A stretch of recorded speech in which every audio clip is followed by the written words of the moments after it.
পুত্র চাঁদেশ্বরা আজ অপমান করিয়াছ মরি ভাঙিয়াছ ঘট বাড়ি গৃহের মাঝারে আজ মানব হয়ে দেবীর সঙ্গে করিয়াছ বিশ্বনিবাস মর্মে মর্মে বুঝিয়ে দেব চাঁদ আমি যে দেবী তুমি যে মানব চাঁদ আজ মানব হয়ে অহংকার ধর চাঁদ শুধু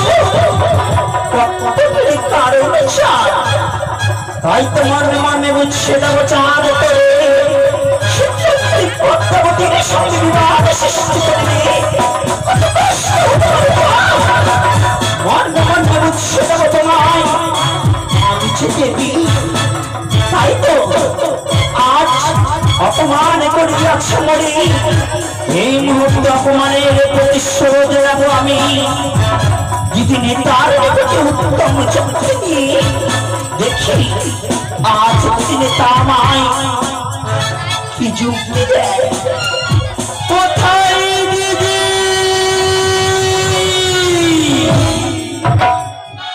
কোথায় তুমি দিদি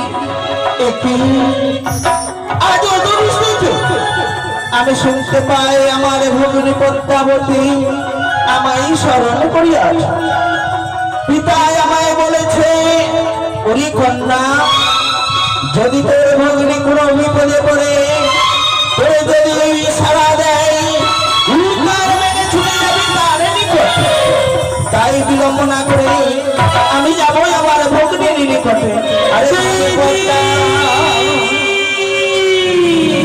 আরে ভাবে কথা চাঁদুর ভাবে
আজ তোমায় কেন স্মরণ করিয়াছি জানতে চাও?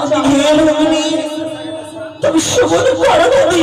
বলো বলি শোনো শোনো গো দিদি, দুঃখের বিবরণ কেমনে পাইব ভজন পাইয়ার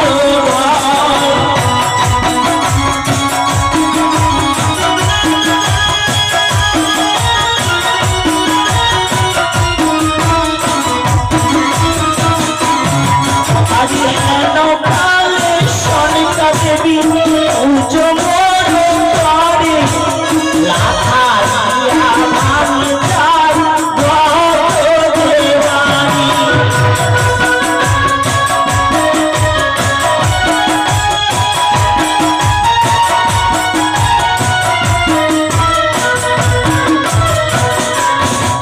আজি অপমান করে দিদি কি হেরে বাজারে লাঞ্ছনা বঞ্চনা এই সতবারে।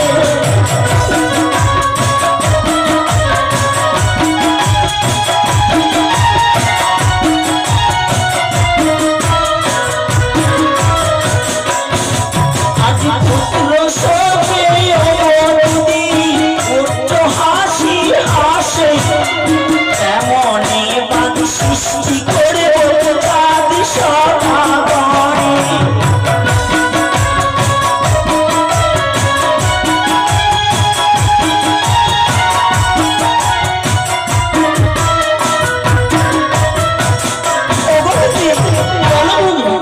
আজ কি চাঁদ সদাগণ আজ নিঃসন্তান হয়ে গেছে বলে অট্ট হাসে হেসে সেই লাঞ্ছনা বঞ্চনা অপমান করে করে।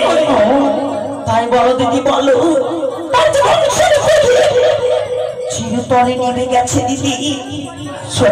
আজ কেমন করে বাদ সৃষ্টি করবো ওই মানব চাঁদ সদাগরের নিকটে? অপমান করিয়াছে মুনি ঘটবাড়ি ভাঙাছে পদাঘাতে। ওরে ভগিনী, একই মানব হয়ে দেবীর সঙ্গে বাদ করিয়ে আছে। সে জানে না সে মানব আরে আমি হলো মা দেবী। তাই কি বলি জানবো? বলো দিদি দিদিতে হে পারি বলবে ঝুঁকি অধিকারী আমার বুদিতে ভগবী পুজো পাবি তুই।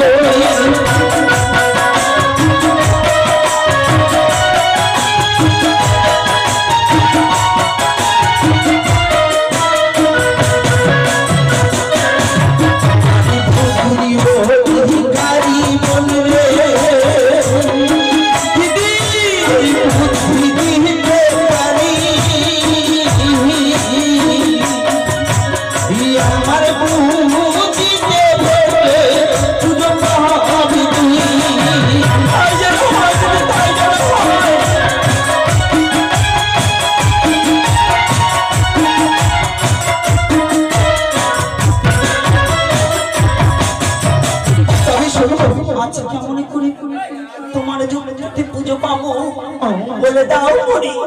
তবে তোমায় একটি কাজ করতে হবে বন্ধু। এমন কি কাজ? এই লোক থেকে তোমায় ওই স্বর্গালয়ে যেতে হবে। কানইরে মাছাড়ে সেটাই কি এমন কি কার্য করবো? সেখানে যেতে হবে ইন্দ্র দাদার কাছে।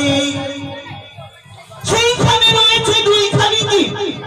দুইখানি জীব, হ্যাঁ এমন করেছি। ওই অনিরুদ্ধ উষা, অনিরুদ্ধ উষা, হ্যাঁ ওই ইন্দ্র দাদার কাছে গিয়ে তাকে প্রথমত তার কাছে গিয়ে সত্য করবে। যদি তুমি সত্য না করো তাহলে যে ওই ইন্দ্র দাদা দুইখানি দ্বীপকে তোমায় তুলে দিতে চাইবে না। দিদি তবে দাদার নিকট সঙ্গীকার করে ছলে বলে কৌশলে হরণ করিতে হবে মনে। হ্যাঁ সে অনিরুদ্ধ উষা। আর কি করবি জানো? আর কি করবো দিদি? দাদাকে কি বলবো?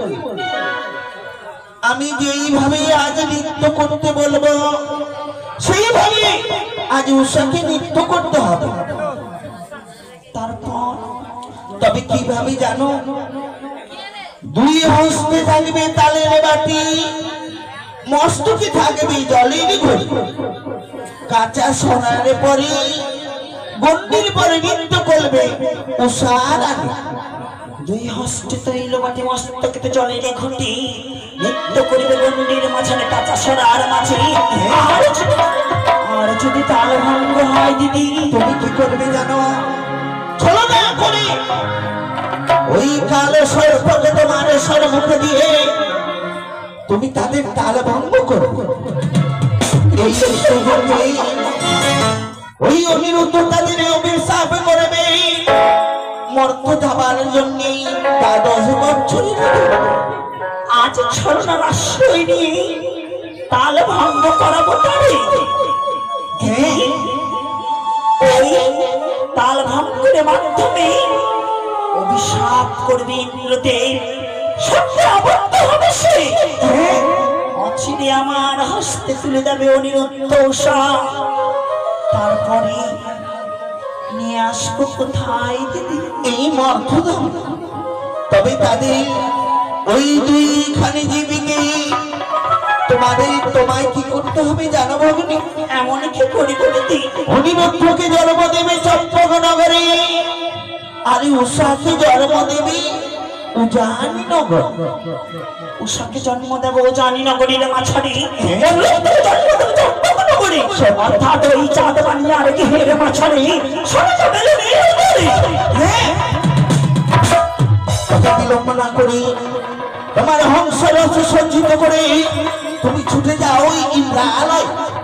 তবে বেশি দিদি, তবে ছুটে রইল মনে শতপতি প্রণাম। আশীর্বাদ করি ভগি। আজ বিলম্বের নাহি প্রয়োজন, নিজ আশ্রয় গ্রহণ করে যাও দিদি। আজ হংসরথ রয়েছে যাবো সঞ্চয়ের মাঝারে ইন্দ্রদেবের নিকটে। অনিরুদ্ধ উষাকে ছন্দের দর্শনী নিয়ে আসবো মর্তে। তবে ভগিনী আর একটি কথা মনে রাখো, এমন কি কথা? যদি কোনো বিপদ হয় তোমারে একটিবারে স্মরণ করবে দিদি, উল্কার বেগে ছুটে আসিব তোর নিকট। তাই হবে দিদি। এই তো আজ উত্তম যুক্তি পেয়েছি দিদি তার নিকটে। এই যুক্তি অনুসারে যদি কার্য সিদ্ধি করি, তবে আমি এই ধরার বুকে অনিরুদ্ধ উষার দ্বারা খুঁজে পাবো, চাঁদ দেখবো। এবার তোমার সেই কথা যদি ভেঙে চুরমার করতে পারে চাঁদ, আমার নামে সে নন্দির বদলে চাঁদ